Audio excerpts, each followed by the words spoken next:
it's Tammy with It's All About the Dogs. Noelle with Positive Directions Canine Academy. Thanks for tuning in. And we're talking about fireworks today because it's right around the corner. Yes. Just down the road here, a few days from 4th of July. And they always start early. They do. So you have a couple that are afraid, aren't you? I have one that's terrified, and then he suckers in the young one, and then the other three kind of watch an amusement. So none of my setters are really afraid of the fireworks. My little border collie Lucy, that you probably have seen in some videos, she actually has been terrified of fireworks. When I first got her, she was very scared. Yeah. And actually, she was found in July out running amok somewhere. So she probably got away. May have gotten away, and they just never went to get her. Right. So, but she's always been a little afraid, and she can get Levi wound up if I let that happen. Right. He doesn't normally get weirded out by him, but if she starts acting very anxious and getting herself worked up, he will also get worked up. So you don't want to have that domino effect. No, you don't. So an ounce of prevention is worth a pound of cure. Right. So if you are listening to this before July 4th, you've got a chance to prevent any bad things from happening. Right, and they usually start a few days early sometimes. They do. They absolutely do. I know in my neighborhood last night, somebody just set off maybe one or two, but it was enough to scare my boy, and Geez. And so we played a game last night because I was not prepared for that to happen, where I ran to the cupboard and I grabbed some high value treats, and we ran around the house and we celebrated every time we heard a boom. Just a party. We just had a party. We ran from one room to the next and just played touch my hand, Awesome. take a sit, lay down, spin in a circle. And everybody loved that. And everybody just had the best time with it. See, now I tried that with Lucy, and all the setters love it, but she just never kind of bought into that whole party idea. She's like, I don't think so. Border collies are very smart. Yeah, they are. So, and I think your guest is having an issue back there. Oh, great. That's okay. Noelle's got a dog she's working on training here, and he just had He had some very bad diarrhea. No wonder he was barking in his crate. Yes. So, we can finish this pretty quickly then. Yeah. Oh, well, it's there done now. It's a done deal now. So, What you gonna do? So at any rate, playing a game with them and getting them distracted. The worst thing you can do for them is try to baby them, right? Absolutely. So telling them it's okay, wrapping them in a blanket and rocking them. So we talked about how dogs interpret language in another video that we did, and that's one of the things you don't want to do because they take that literally. They really do. And it's, they think that they're right, that it is World War III, that the world is in fact coming to an end. And all it does is reinforce fear rather than help them through the fear. Tell them that they're doing the right thing. Oh, you're doing the right thing because, it's very scary. It is very scary. So, if you have time to prepare, so let's talk about ways that you can kind of prevent stuff from happening. So first thing is find a place where your dog feels comfortable and safe. Yeah. So you've got kind of a weird place. I do have an unusual place. Lucy likes to go in. I don't have anything on the floor in my linen closet in my bathroom, and I took the door off, so there's no door on it. And she likes to just go around the corner. It's attached to my bedroom.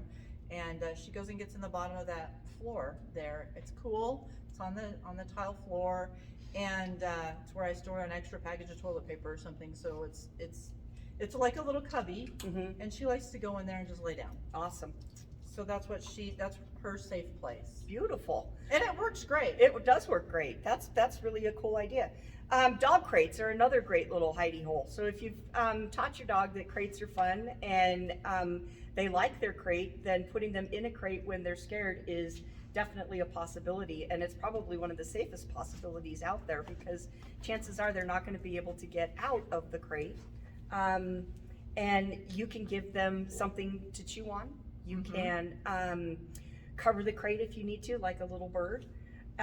Sometimes playing white noise near the crate is a great idea. Yeah, and you know what? I always put the television on really loud, and I put, close the window. Mhm. Because if you have storm windows, you would be amazed at the kind of insulation, even closing just a regular window. Yep.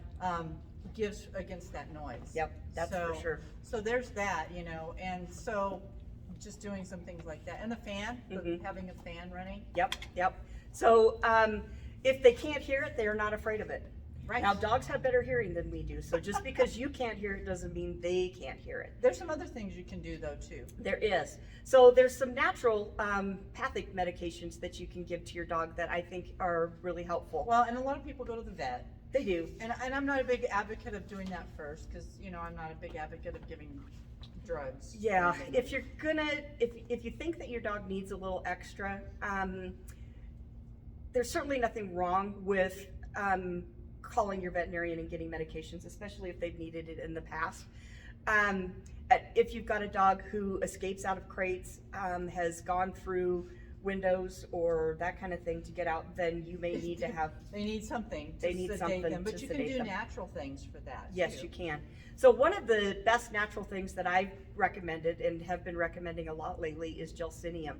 Gelsenium is a homeopathic medication, and because of that, you don't want to touch it with your hands. And I've never heard of this before. It's- This is the first time I've heard of this Gelsenium, so Really? this is very interesting. Your dog can eat the whole thing and it won't kill them. Huh. So even if you have like a Yorkie and they ate the whole thing, they'd just be really relaxed. The Gelsenium comes in a little blue tube, and if you turn it upside down and just kind of twist it, these little pellets fall into the lid. And you take the lid and you dump it into the dog's mouth, and the pellets actually taste like sugar. I've taken it myself. Does and it work? It does work. It really does work. You So, just go whew, okay, I can handle into a this. chill zone. Mhm. Nice. And it didn't make me feel like I needed to go take a nap. It just made me feel like, cool. Whatever. Yeah, exactly. Chill. Because super I chill. didn't want to, I will never do to a dog something that I wouldn't be willing to do to myself. Right. So you want to kind of play around with the dosage. One little pellet would probably be good for like a 25-pound dog, 1 to 2. And then maybe 2 to 3 for a 50-pound dog, and then a little bit more for a bigger dog. Bigger dog. Yeah. So, nice. And then just play with the dosage a little bit. So start at a day or two before you think you're going to need it, and just see how your dog does. Very cool. Yeah. Also, essential oils. Yes, essential oils work great. I had Lucy, once again, the border collie, was wound up, anxiety at a dog show. Mm-hmm. She was in a crate. She was making all kinds of noise. Mhm. And I had a friend that went over, and she had some blended oils with her, lavender, and I think it had lavender and something else in it. I don't remember. Okay. But she ended up putting that on the inside of her ear flaps, and the barking, I didn't even realize it, but all of the nonsense stopped, and I looked over there, and Lucy's laying in her crate with her tongue hanging out. Like, oh, wow. Awesome. So essential oils, and it doesn't take a lot. No, A it little, really doesn't. a little bit, a drop, and make sure it's diluted, especially, because you don't want to overdose your dog on it, and make sure it's a safe oil. Lavender is very safe. Lavender's very safe. Peace and Calming is another one that I've used on dogs. I think Peace and Calming is a doTerra. I don't think so. That's You think it's Young Living? I think that's a Young Living. Okay. doTerra has a couple of other ones. There's Serenity. Serenity is the doTerra one. Serenity is Yeah. the doTerra one. I have a bottle of Serenity, and I'll be using that on Lucy Mm-hmm. during this time, especially probably the day before the 4th, Mm-hmm. the 4th, and the day or two after, because they kind of tend to Right. run a little bit longer. But yeah, you can put a little bit of that in some coconut oil or something. Put it on the back of their head or Behind their behind their ears. Yep. But yeah, use it sparingly to see how they react, and then if they need more, you can always do more. Right. Since we got But- Gunny here, what I would do is I would put a drop of the carrier oil in your hand. So Mhm. that can be olive oil or coconut oil. Yeah. And then a drop of whatever essential oils you're going to use.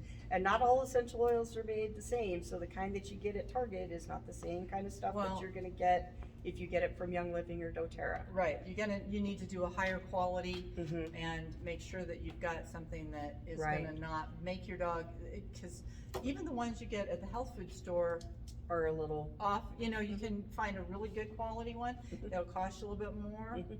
but most of them worth it. are pretty Yeah, they're definitely worth it to spend the extra.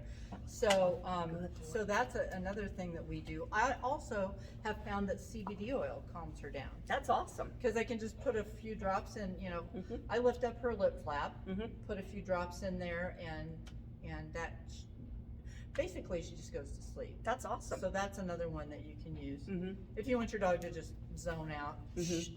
you know. So Yep. there's a lot of different things. What about getting them keeping them really busy beforehand? I've heard exercising them, wear their butt out before. Yeah. Off. So definitely take your dog for a walk, do some exercise with them. Remember though, guys, that it's hot outside and you don't want to be walking your dog at noon in 100-degree weather. No. So this is where you kind of have to plan ahead.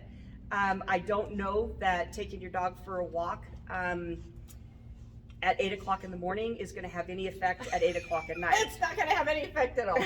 None. But some options would be maybe take your dog with you to a store that allows dogs. So maybe go to Home Depot or go to Lowe's and just kind of walk around through the store and wear your dog out doing some obedience tricks. Have them do some sits and some downs and a stay. What about playing in the backyard? In the Absolutely. grass? So I have a big backyard and it's cool, and I've got a section that's all in the shade. Mhm. We can go out there and play fetch for, you know, Mhm. play chase the ball or the Mhm. toy or whatever for you know, 10-15 minutes, and the dogs are usually. Yep. And I would pair that with a brain game. So once you've done that, then give your dog something to do. And so maybe like a puzzle thing. Yeah, so maybe like for dinner, instead of feeding them in their bowl, take the bowl, go outside and toss it into the grass and let your dog hunt for their dinner. There's all kinds of little dog toys and You might games not and want to stuff do that that you with can a play. border collie though, Oh, really?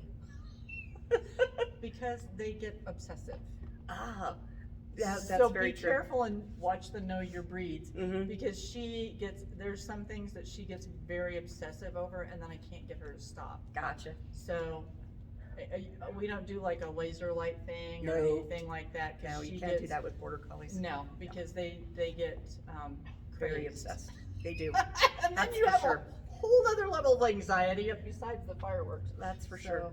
So play a her, brain it would game be with them. a So puzzle Google ball or a brain puzzle. games. Yeah, we and have a brain games video with Yeah. a bunch of different games. you in could it. take their breakfast and throw it in a shirt and tie the shirt in knots and let them try to. One of your snuffle pads, Mhm. which Those snuffle we've had. mats are great. Those are really fun.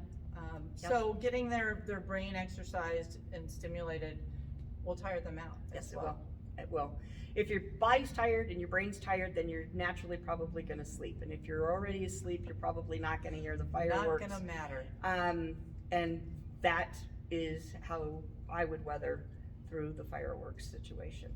Okay, So, those are some good things to yeah, know. I think there's some. And if some you real have good any things. questions, you know, pop them in the comments below. You can ask Noelle questions, Mhm. and she's happy to, you know, field that for you if you give her a call. Yep, and we'll put some links for some oils and Sure. gelsenium and all that kind Yeah, of stuff down we'll below. put some on the right down there. Awesome. So check it out. Like our video, subscribe, and please share. Yes, share with your friends. Thank you. Absolutely. Have a great day.